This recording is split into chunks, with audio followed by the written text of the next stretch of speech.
Hello welcome to my blog. अनि यो चाहिँ मेरो अस्ट्रेलियामा घुमेको दिनहरू थोरै रेकर्ड गरेर सानो क्लिप बनाउँछु। मार्च 1, मार्च 2, मार्च 7, मार्च 8तिर घुमेकोहरू अस्ति भिडियो बनाएको थिइनँ अनि अहिले बनाएको।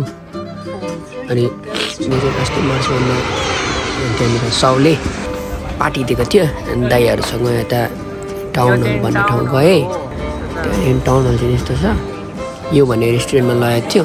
ऊ त्यो साउ चस्मा लगाउने त्यो चाइनिज त्यो नेपाली दाइ हो, यो नेपाली दाइ हो, यो नेपाली दाइ हो, यो सेफ हो त्यहाँको टाउके हो, यो टाउके यो त्यो बारिस्ता बनाउने हो, यो लबस्टर महँगो अरे खान सकिनँ, मन परेन।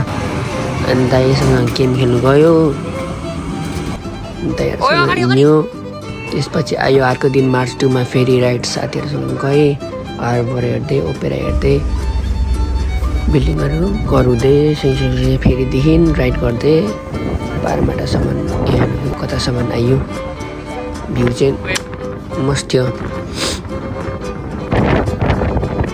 यो चाहिँ दिदी बहिनीहरूको साथीको बारमाटा, यो ओपेरा, यो चाहिँ प्लम बिच भन्ने ठाउँ जाँदाखेरि ठ्याक्क त्यहाँनिर डबल डेकरको माथि बसेर फोटो खिचेको।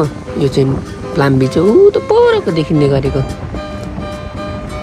माथि चढ्दैछु म चाहिँ यतिखेर, अलिकति हिँड्नुपर्छ माथि, यस्तो छ बाटो। अनि तल नदी नै नदी, माथि पुगेपछि यस्तो देख्छ। मान्छेहरू टर्ने थियो, शनिबारको दिन होला सायद गएको। अनि एकदम आनन्द बस्दाखेरि चाहिँ माथि हावा पनि सरर आउँछ। यहीँनिर फोटो खिच्दै थियो, दुईजना जोडी बसिरहेको थियो यहाँनिर। ऊ त्यो चाहिँ लाइट हाउस हो, त्यहाँदेखि तलदेखि चढ्दै आउनुपर्छ। 15 मिनट सरसर हिँड्नु, 15 मिनटमा सर पुगिन्छ। यहाँनिर 3जना बुढीहरूमा हेरेको थियो।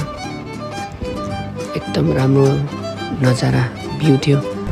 अनि यो ठाउँ पनि हरियो थियो आज जाने यो चाहिँ। अनि म यत्रो सबै 0 पैसामा घुमेर आएको।